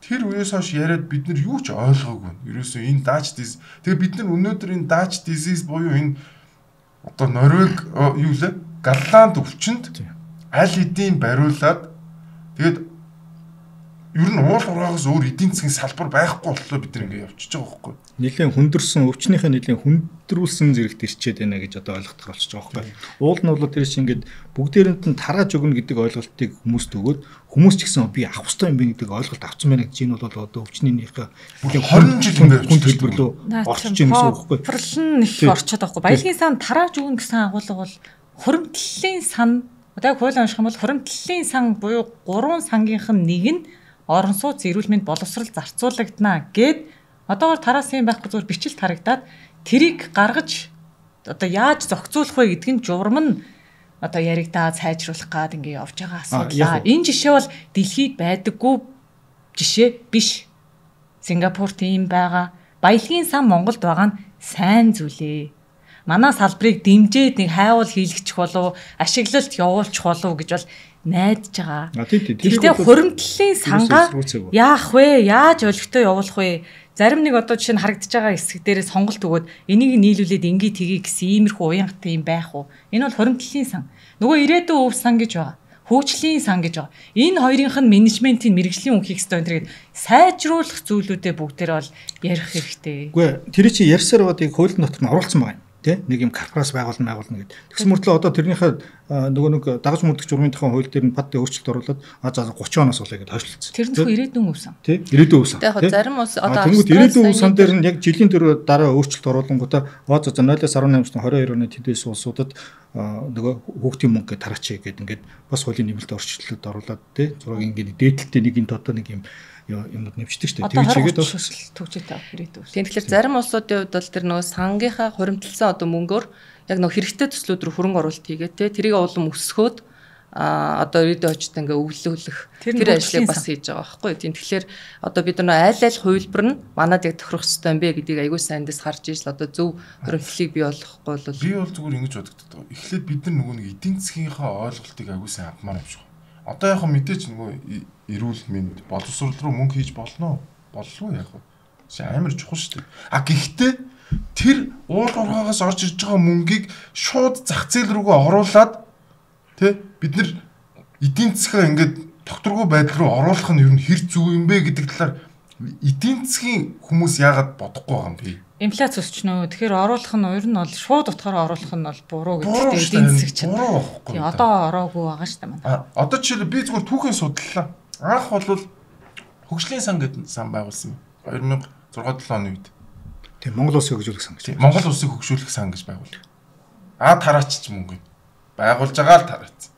За дараа нь дахиад нэг сан байгуулсан. Тэр нь юу гэхээр хүний хөгжлийн сан.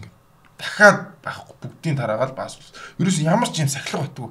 Тэгэнгүүт за болиё гэд дахиад 2014 байна уу 5 оны үед ирээдүйн өв сан гэдэг болсон. Тэгсэн чинь энэ сан явж хагаад ковидын үеэр дахиад нөгөөдөх хөцөлсөн. Дахиад тараагаад баасуулсан. Тэгээ 22 энэ болгон юу болсон бэ гэхээр дандаа инфляц болж ирсэн. Долларын ханш өнөөдөр 1100 байж хагаад өнөөдөр энэ төвшөнд хүрэхэд дандаа энэ тэгэд ерөөсө баялагын сангийн бүр бас хамгийн чухал нэг ажлуудын нэг юу гэж төсвийн сахилга баттай болгодог. Манайх ямар ч сахилга бат байхгүй. Шууд нүүрс үнэн өслөөл бол ерөөсө ингээл гарын салгаараа ерөөсө тэр төсвийг ерөөсө яаж томруулна. Унахлаар ингээд гайхас учна. Одоо яах юм тэгэл унахлаар нь төсвөө танахаас өөр ямар ч арга байхгүй. Эсвэл зээл ав.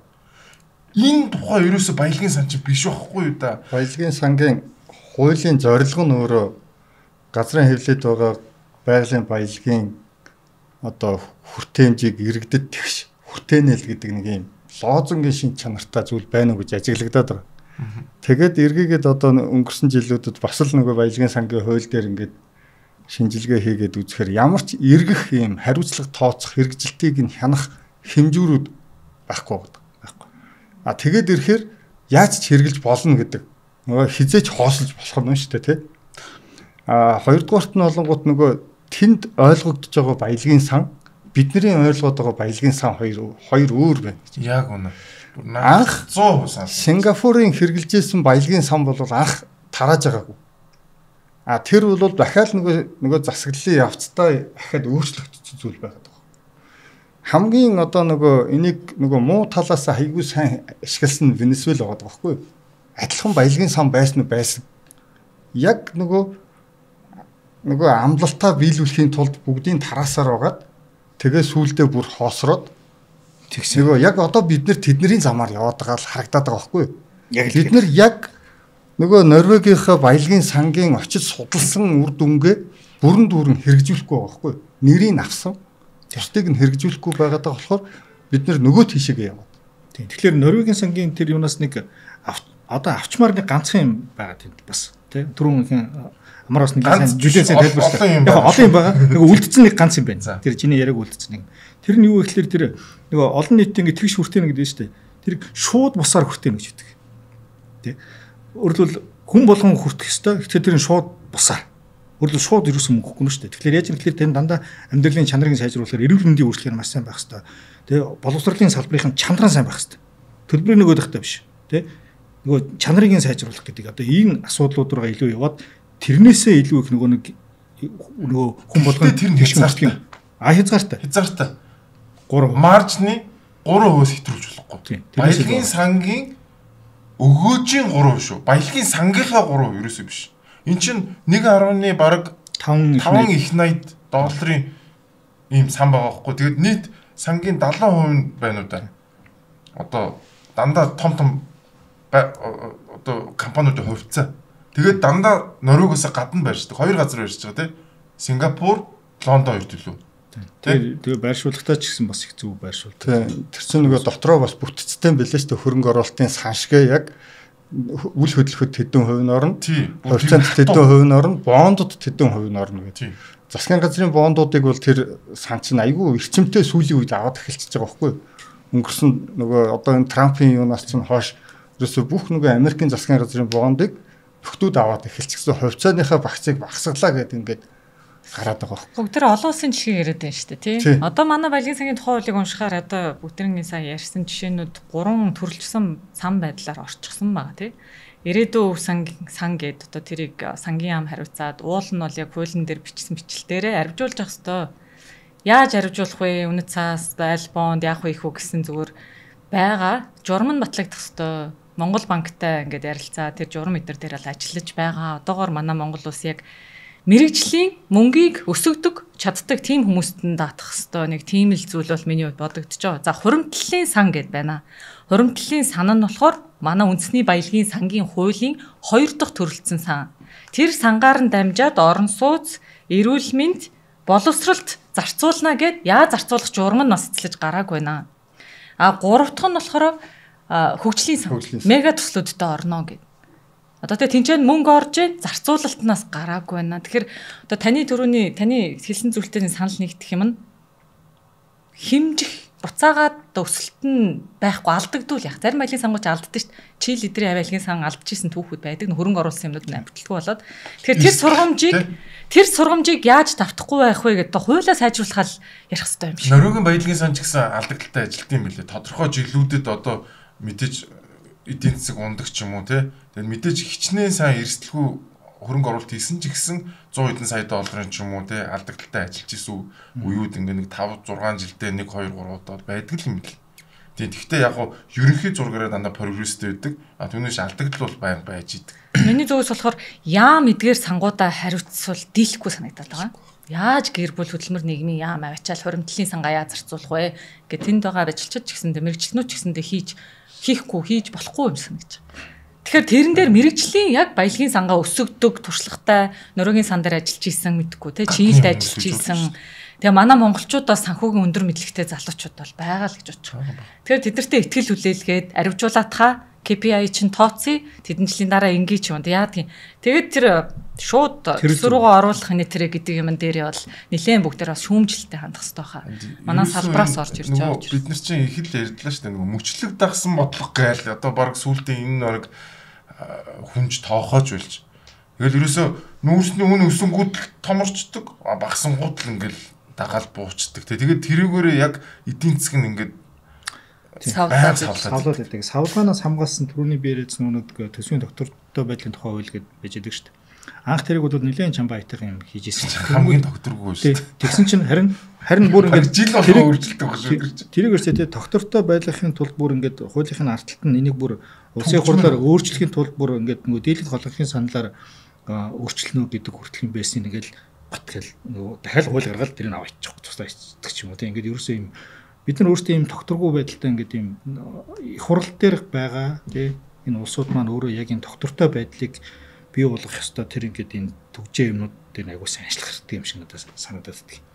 Тэгэхгүй бол ингээд зүгээр л тэр төсвийн доктортой байдлын тухай хууль гэдэг бол бас тийм тоцоржуулалтын сан гэдээ бас байна. Өөрөлдөл энэ төсөвт ингэж нөгөө нэг нэмэр болж ингэж хийж явж байдаг. Тэрийг одоо хамгийн анх жишээ нь одоо хууль батлагтай бол энэ төсвийн докторжуулалтын сан өөрөө чинь дотоодын нийт бүтээгдэхүүний 5% тэнцвэрс хэмжээнд хүртэл ингэж тий өсөлт нэг оролцож болохгүй гэл Ярсаар бол тэрийг баталчингуудаа дараа нь энийг тэдэн он хүртэл хэрэгжүүлэхгүй бай гэл ингээл араас нь батлаад ингээд батлаад байгаа юм шиг үүч юм шиг юм ардталт нь нэг юм дагаж мөрдөгч урмын тухай хууль гэдэг нэг юм хийгээд тэрэн дотор ингээд хам ингээд нэг хуулийг хэрэглэхгүй байх юмуд ингээд хийгээ явууддаг. Одоогийн баялагын сантай холбоотой юмнууд дээр ч гэсэн бас тиймэрхүү нэлээдэн заалтууд бол байгаа бас. Тэр үн дагаж бодлого өөрчлөгдөд байна гэж байгаа ярихад бол яг зүгээр ашигт малтомлын салбарыг хэдийгээр үн өсгөд бол ашигтай юу ашигтай 30-40% хүрдэг. Гэтэл үн унсан цагт бол адилхан 10-20% алдагч хүлээгээл явдаг. Тэгээд энэ олон улсад яг зарим нэгэн судалгаанууд нэлээд дээр харж байхад бол яг энэ бизнесийн маржин бол урт хугацаанд ерөөсөө 7-8% яг энэ эми бизнесүүдийн дараа ингээд ер нь нэг жирийн бизнестэй ингээд ойролцоо явд юм байна. Анхны хөрөнгө оруулалтаа нөхөх тэрний алдагдал тэгээд урт хугацаанд бол ерөөсөө энэ ашиг нь бол тэгж нэг урт хугацаанд бол дунджаараа тийм байдгийм байна гэдэг аахгүй юу. Гэтэл бид нар яг нэг сэтгэл хөдлөлөөр өнөөдөр энэ үнэтэй байна. Ингэчи гэд ингээд одоо жишээлбэл бид нэр алт хөтөлбөр гэдгийг 2015 онд баха нөгөө алт 2 гэл хөтөлбөр. За өнөөдөр өчигдөр уржигдэрхэн уул уурхаан сайд бас алтны тухай ярьж шүү дээ. Гэтэл алт 2 хөтөлбөр маань ямар хэрэгжилттэй байсан бэ гэд харахаар за тэр төлөвлөгөөн дээр нь бол 2025 онд 30 тонн алт олборлоно гэж байгаа байхгүй юу. Гэтэл өнөөдөр чинь 22 нөлөө 23 оны байдлаар 14 тонн алт олборлсон байх шиг байна л. Тэгэхээр бид нар нөгөө нүүрс үнэтэй байхаар алтаа тоохоо болчихдог. Нүүрс унаад ирэхээр одоо алт гэдэг. Гэтэл алтны ямарваа нэгэн төсөл бүр жижигхэн төсөл байсан ч гэсэн эхлэхэд ядаж 2-3 жил. Тэр хооронд нөгөө алтны чинь үн юу болох юм тийм ээ. Тэгэхээр бид нар нөгөө нэг урт нэртэй хуулийн зохицуултыг 17-8 онд нэг 50 м болгол өөрчилсөн шүү дээ. Энд чинь өөрөө ингээл нөгөө дутагдсан хэрэгцээн дээрээ тулгуурлал сэтгэл хөдлөлөөр хөдөлгөөд байгаа. Бид нарыг энэ өөрөө бас ингээл нөгөө тэр хоримтлын сан, баялагын сан үүсгэх чинь айгүй том саад учруулдаг. Асуудал дандаа сэтгэл. Одоо бол тийм нэг юм тэг саадуудыг л арилгаж хаяал олон юм өөрчлөлт баймиргүүл байгаа байхгүй ер нь бол тийм. Хууль эрх зүйдээр ялангуяа одоо ингээд нөгөө сая нүүрсний он унжаа чинь бид нарт айгүй том мессеж өгч шүү дээ. Одоо эдийн засгийг солонгоруулах гэж бид нар яриад байдаг те. Гэхдээ одоо солонгоогүй гэж бас хэлэхгүй. Одоо сая бид нар муусын эдийн засгийн судалгаачдаар судалгаа хийхэд 1 сая доллар тутам одоо хөрөнгө оруулалт хийхэд шууд бол 2016 онд бол 9,000 гаруй ажлын байр бий болгоод дам одоо 30,000 ажлын байрыг бий болгодог гэсэн бол тэр тоо ингээ хомигдсон байгаа байхгүй. Гэхдээ нөө бусад салбарууд руу оруулж байгаа өгөөж нь бол өндөр хэвээрэл байгаа байхгүй. Улаан салбарчнууд дид бүтцийнхаа салбарууд ингээ чирээ явж идэг тий. Одоо ч гэсэн одоо харин яг энэ нүүрсний унжаанд бид нарт нөө бусад одоо түүхийн эдийнхаа экспортыг одоо төрөлжүүлэх тэр юун дээр одоо зайшгүй анхаарах цаг нь болцсон байна гэж харагдаж байна л да тий. Алт гээл одоо ярьж гин зис ээж болж гин газрын ор ээж болж гин уран гэд одоо орж иж гин тий. Тэгэхээр яаж одоо найл болохын төслүүдийн үйл ажиллагаа идэвхтэйгээр хурдтайгаар одоо эдийн засгийн эргэлтэнд оруулах уу гэдэг. Тийм тэгэхээр яг тэрэн дээр бол одоо тодорхой өөрчлөлтүүдээ хийгээд одоо амнат гээл тэгэхэд чинь зэстэр гэт чинь л дэлхийд байхгүй л роялтитэй явж биш бид нар тий 20% роялтитэй өсөн нэмэгдгээрээ тий. Тэгэхээр энэ нь бас өмчийн хэлбэрээс хамаарал ингээл өөрөө явж идэг. Тэгэхээр яг нөгөө өмчийн хэлбэрээс үл хамааран бүх одоо татврын хууль эрх зүйн зохицуул. За дунд чинь бол нэг 8-аас 10 байгаа. Тэгэхээр манад бол өсөн нэмэгдгээрээ явахаар 20% төрчихөж байгаа байхгүй өнөөдөр. Тэгэхээр яг ингээд нөгөө татврынх нь одоо ногдуулалт нь хүртэл ингээд нөгөө компаниуд дээр өөр явж идэг. Тэгэхээр ерөөсөө л аль хөрөнгө оруулагчдаас хамаахгүй төсөл болгоно л яг ижил татвартай, ижил хууль эрх зүйн орчин эрхтийг шүүлчилдэг тий. Одоо ганцхан одоо сүүлийн үе таад ажиллаж байгаа бол хууль эрх зүйн орчин дээр уул уурхаас бусад эсвэл уул уурхаан гэж орж ирдэг болсон. Уулын чинь нэг л ижилхэн бизнес тий. Бид нар нөгөө түрүүний хэлдгээр тэр амнат төлөөл бусдаар бол яг адилхан одоо орчин байх үнэн дээр хүртэл гэж орж ирж байгаа. Тийм. Уул уурхаад дээр бол айгүй үнэтэй ав. Тэгэхээр нөгөө шийдлүүд нь бол бид нарт тодорхой шүү дээ. Одоо амнатыг одоо аль ч хөрөнгө оруулагчтай уулзсан танах засгийн роялтыг одоо өөрчлөхгүй л бол тийш хөрөнгө оруулалт орж ирэхгүй тий. Харин тийм. Одоо түрүү нөгөө нийт амнат ингээд баг ингээд янз бүрийн улсаар гоод ингээд 20% болчдөг гэж ярьж штэ. Ингээд тиймэрхүү юм гарч ирээд байдаг. Тэгтэл одоо бол бид нар амнат бол нэг орлого талаас нь авж байгаа. Тэнгүү доороос нь ашиг тал дээр нь 34-аас 50% гэдэг ингээд нэг юм хоёр талаас нь ингээд шахацсан юм орчихлоо ерөөхдөө тэр хөрөнгө оруулагчдын нөгөө сонирхлыг бол асар ихээр хомчиж байгаа. Нөгөө 7% маржин дээр чинь тийм үнэтэй хувь тавьчин. Тэгээд дахиад ингээд очлоор ирсэн гэдэг юм нөгөө хөрөнгө оруулагч зүгээр л үргэж байгаа энэ бол. Миний бас за одоо нөгөө нэг ярих гэдэг юм нь болохоор сүүлийн үед энэ уулуурхаан салбар дээр төр ороод явах уу хувийн хвшил орохлоор ингээд нөгөө нэг их одоо за сүүлийн үед одоо нөгөө нэг юм тэдэн гэр бүлийн нэтэр гэдэг нөгөө хүмүүсийг ингээд нөгөө нэг энэ тэр төслийг сайн явуулж гэж яриад төслийг сайн явуулсныхын төлөө ингээд одоо ингээд завчиж алах гэдэг нэг юм болчлаа. Тэгэхээр миний үзэл бодол бол юу гэдэг вэ гэхээр энд хувийн хвшлийн компани энэ салбар дээр үйл ажиллагаа явуулаад тий за ашигтай байлгаж чадахын тулд тэр чинь асар их хөрөнгө оруулалт асар их эрсдэл юмнууд оруулж иж тийм болгож байгаа. Нэгдүгürt. Хоёрдугаарт тэгж гаргаж ирсэн ашгийг бас ингээд зүгээр тарахгүй дандаа үн цэнтэй хэлбэрээр тий хөрөнгө дараагийн хөрөнгө оруулалт болгоод ингээд ашиглаад явдаг учраас тэр нь эргээгээд манай Монгол улсын эдийн засгийг тэлдэг, томруулдаг тий нөгөө нэг татврын бааз суурийг нэмэгдүүлдэг ийм ач холбогдолтой учраас би бол хувийн хвшил энэ салбарыг төлхөө аваад явах нь илүү зөв гэж боддог. Одоо хүртэл ингээд бид нар ажиглаад үзэхэд өнөөдрийн хүртэл төр дээр явж исэн тий төрийн өмчт байж байгаа уул уурхайг дагаж бий болсон хөрөнгө оруулалт юм уу эсвэл шинэ үйлдвэр хаана байхгүй. Яг хувийн хвшлүүдийн аваад явж исэн тэр төслүүд хажуудалтаа бичнээ үйлдвэрүүдтэй болцсон байна. Тий зөндөө юмуд нэмэгдсэн ингээд юм байж байгаа. Тэгэхээр яаж юм гэхээр Монгол улс өөрөө яг энэ уул уурхайн салбарыг дагаж байгаа энэ хувийн хвшлүүдийг илүү сайн дэмжиж өгөх юм бол энэ өөрөө тэндээс гарч ирж байгаа ашиг чинь яг нөгөө нэг шууд бусаар бүх иргэдэд очно гэдэг шиг тий нөгөө бодит эдийн засгийн салбар. Одоо эдийн засгийн салбар дотор бол бодит эдийн засаг буюу яг жинкнэр юм үйлдвэрлээд эдийн засгийг чирч авдаг салбар маань өнөөдөр хоцрогдчиход хөгжихгүй байна. Тэгэхээр энийг хөгжүүлэх юм дээр бол илүү бид нар төлхөө ажиллах хэрэгтэй. Тэгжээж нөгөө нэг энэ уул уурхайн бүтээгдэхүүнүүд чинь бид нар өөрсдөө дотроо ашигладаг болъё. Дотроо хэрэгэлдэг авдаг болох юм бол тэр маань өөрөө илүү нөгөө нэг дотоодын тогтмол хэрэглээ маань бий болдог ч юм уу те ингээд юмуд ингээд бий болоод явхлаар энэ нөрөө жинхэнэ яг юм хөгжил болох хэрэгтэй байхгүй. Одоо манай QSC компани бол жишээ нь ингээд яг те бид нар гангийн үйлдвэрлэлийг Монголд хөгжүүлье гэдэг энэ дээр одоо асар их хөрөнгө зарцуулалттай гэдэг юмуудыг хийгээд тэгээ техник эдийн засгийн хөдөлгөөн судалгаа тооцоо юмуудыг хийгээл явж итэл одоо ингээд гаццсан байгаа нэг харамсалтай. Зүгээр бидний ингээд гарч байгаа яагаад бид нар ийм юм руу ороод ингээд яваад байгаа юм бэ те мэдээж уул уурхайн хөгжил. Гэхдээ бидний гол фокус нь өөрөө тэнд үйлдвэрлэл хөгжүүлэх хэрэгтэй.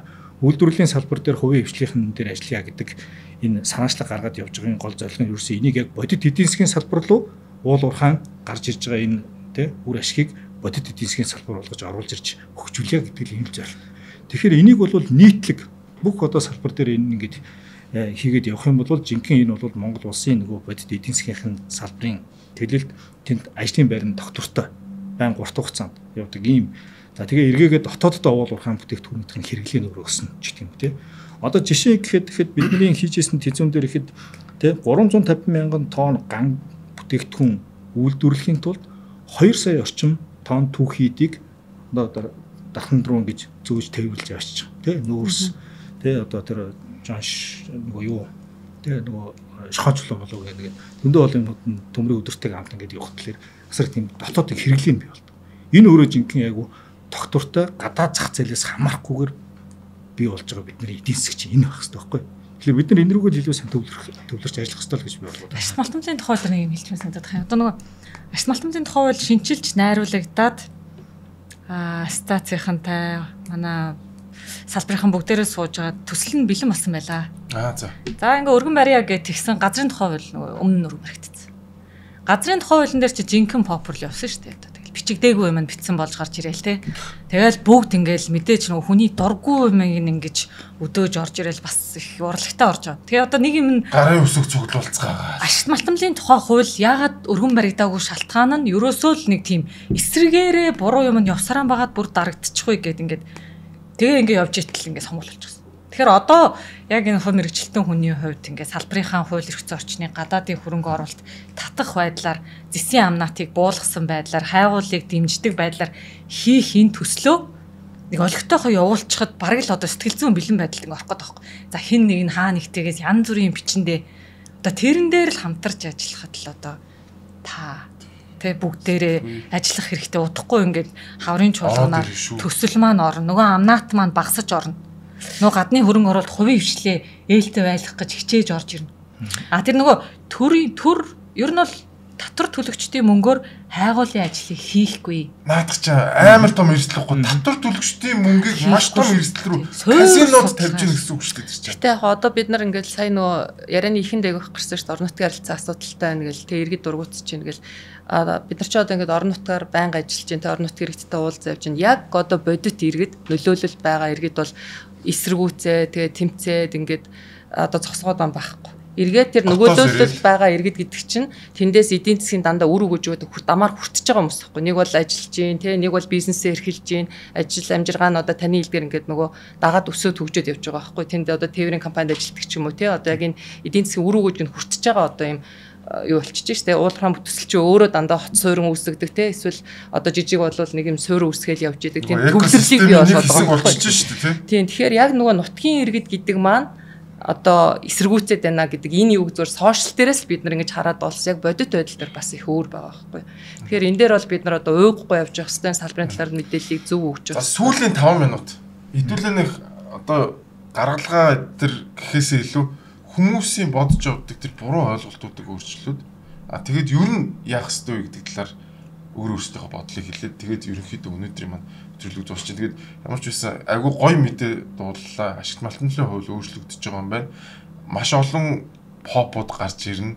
Одоо дээрэс нь нөгөө улс төрийн байдал ч өөр айгүй докторг байгаа. Интернэс одоо ашиг хонжоо хийх гэсэн маш олон хүмүүс гарч ирнэ. Гэхдээ хүмүүс ямар ч байсан мэрэгжлийн хүмүүсийнхээ үгийг сонсоод ингэж яваасаа л гэж бодож байна.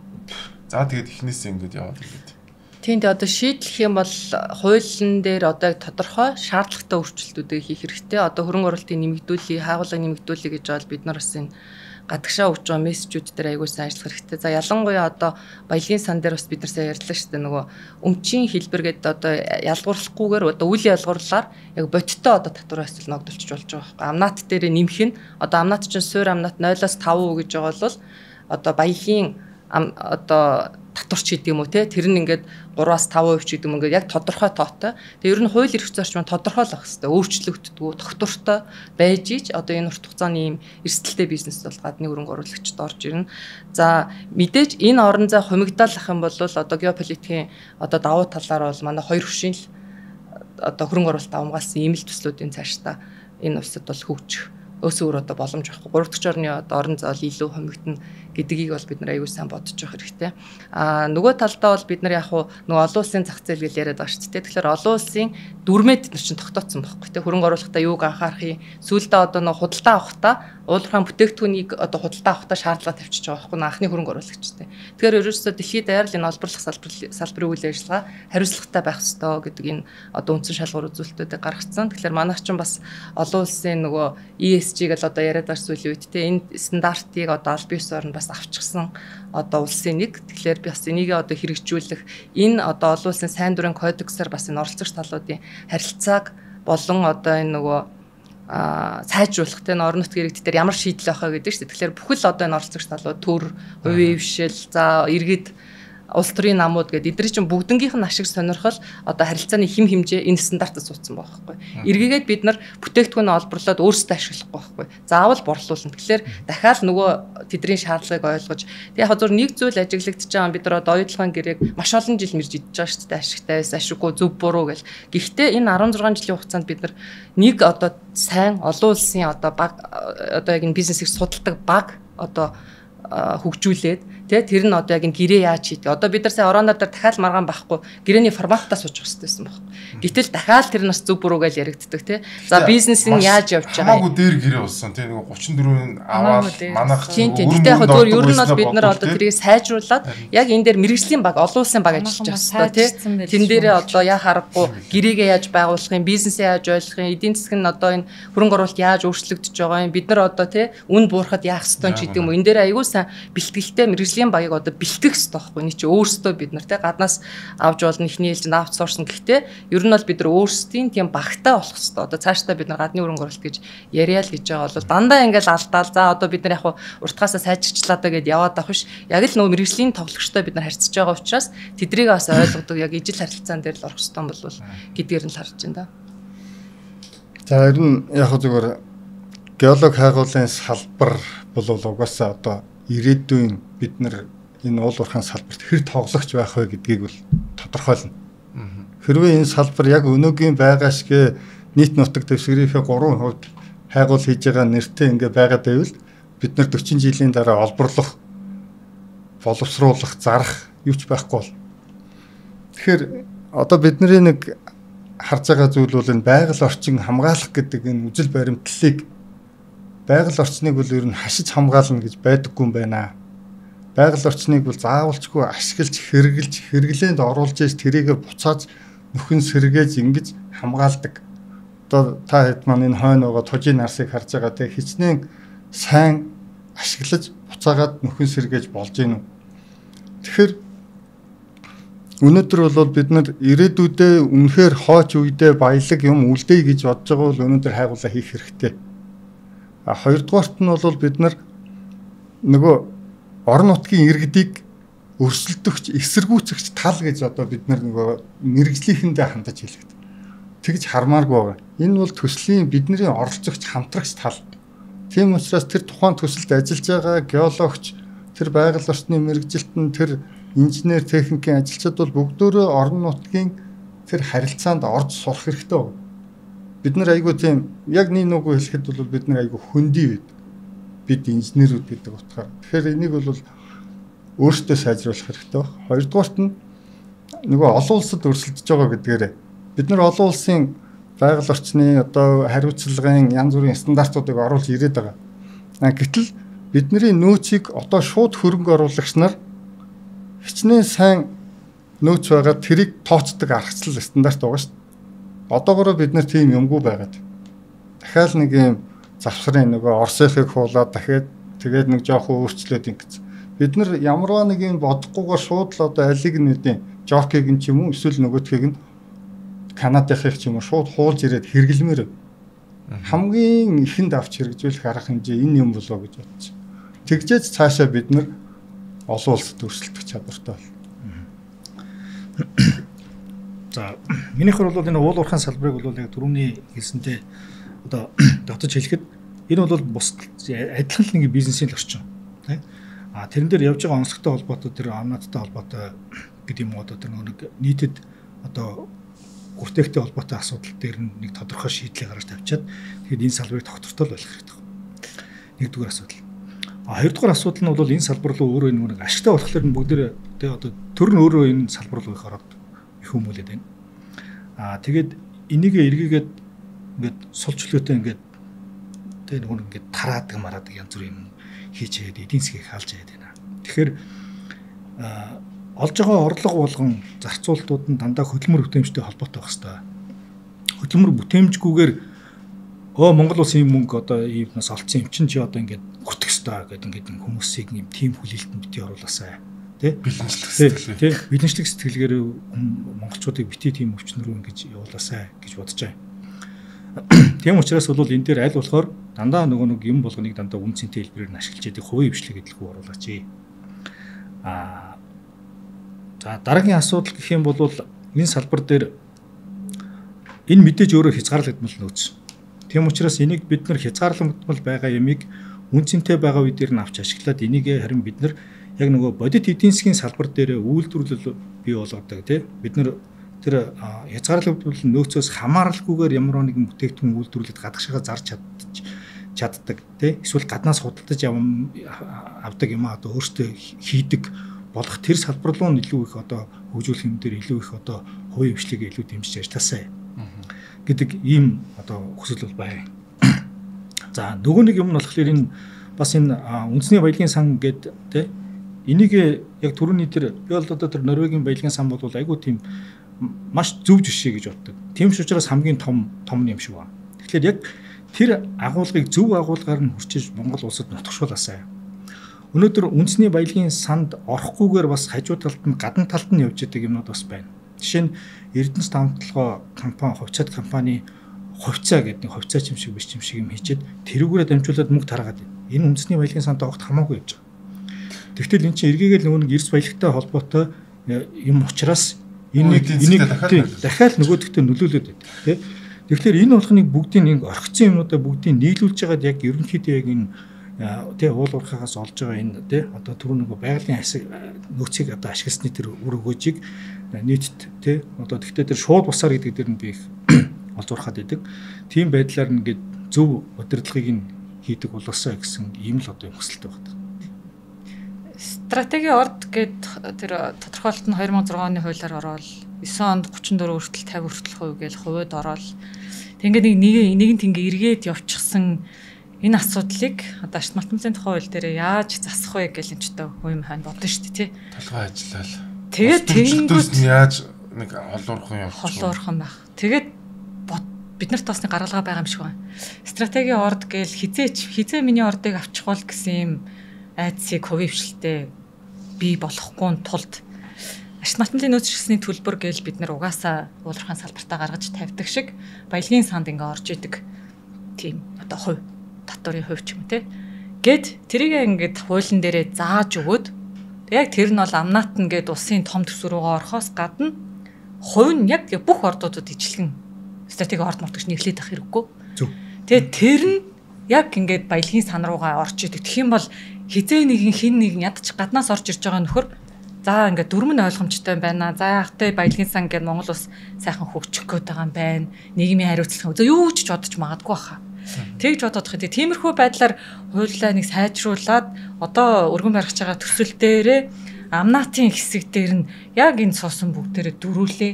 Одоо нэг саяхан юуныхаа American Chamber of Commerce Америкийн худалдааны тэднийхэн амнаатын судалгаа хийлгсэн байна. Хэдхэн хоногийн өмнө болроо юуны явуулчлаа. Тайланг нь PwC-гээр хийлгсэн байв. Тэгэхээр тэр тайланг хилцээ гэд ярьсан. Тэнгүүд угаасаа л статик дуудыг л манай ярьж л. Тэгэхээр бүгдээрээ нэг тойрч сууж агаад нэг тийм гарцгааруул зүгээр хаа. Одоо л ингээд хуулиа шинжилж найруулах цаг нь угаасаа болцсон. Тэгээ тэрэн дээрээ засахгүй бол тэгээ баг хүн дээр чинь би нэг санаа хэлэхэд айгу миний яг бодож байсан юмтай бол айгу яг нийлж байна. Юу хийж ийм гэхээр над бол нэг ийм гаргалгаа байсан. Яаж ийм гэхээр заавал стратеги ингээд янз бүр ингээд хийгээд их халаа. Зүгээр л тэртээ дэргүй бүх ордуудад үйлчилдэг бидний юм бол амнаат байгаа тий. Амнаат болохоор нь орлогоос нь авдаг.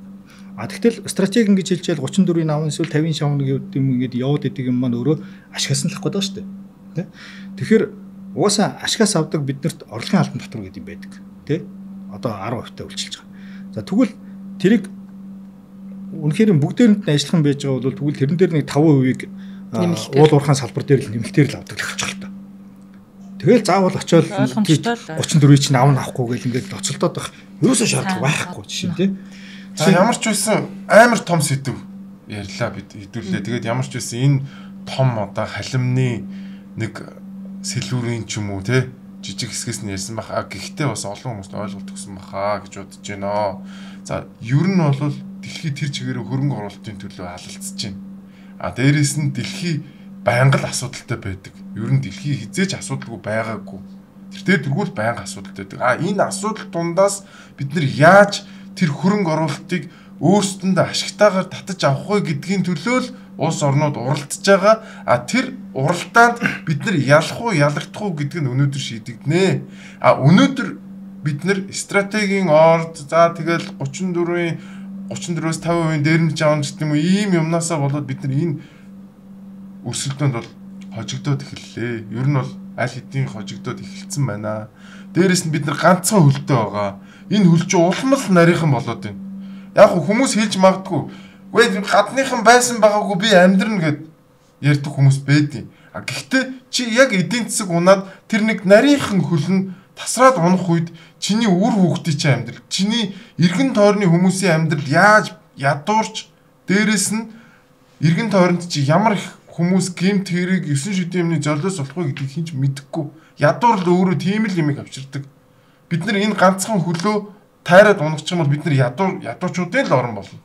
Тэрийг ойлгооч. Дээрээс нь баялагын сан гэдэг чинь мөнгө тарааж өгдөг, амаа ангаас нь тэжээврүүдийг тижээдэг сан ерөөсөө биш юм байна гэдгийг ойлгооч. Энэ бол эдийн засгийн тодорхой асуудлуудыг шийдэх гэж бий болдог сахилга хотын сан юм байна гэдгийг ойлгооч. Түүнээс биш тарааж өгөөд баас болгодог сан биш юм байна гэдгийг бас хүмүүс маш сайн ойлгосоо. Тэгээд хэрвээ надад итгэхгүй бол амраамын уулгаач тэ бидний баялагийг одоо тарих угаагаад авах гад юм гэж бодож байгаа бол зүгээр та Google дээр үзээч гууж чинь тий. Зүгээр өөрөө судлаад үз. Тэгэх юм бол ойлгоно. Тэгээд надад итгэхгүй байж болно. Зүгээр судлаад үз please. Тэгээд Монголын уул уурхай бол олон юутай болоосоо хөлтэй болоосоо зөвхөн уул уурхайгаас өөр салбарууд бас бий болоосоо тэрэнд бол одоо уул уурхайгаас орж ирсэн мөнгөийг шууд дотоодын зах зээл дээр зарцуулахгүй байх ч өөрөө маш чухал хэрэгтэй байна. Тэгээд миний урилгыг хүлээж авсан тэгээ ийм лаглаг хүмүүстэй би бол та хэдийг ингээд ирсэнд үнэхээр миний хувьд нэр төрийн хэрэг байлаа. Тэгээд маш их баярлалаа. За баярлалаа. За урьж оролцуулсанд бас баярлалаа. За баярлалаа. Сүүлд нь амар дүгнэдэг шүү дээ. Стресстэй дүгнэдэг шүү.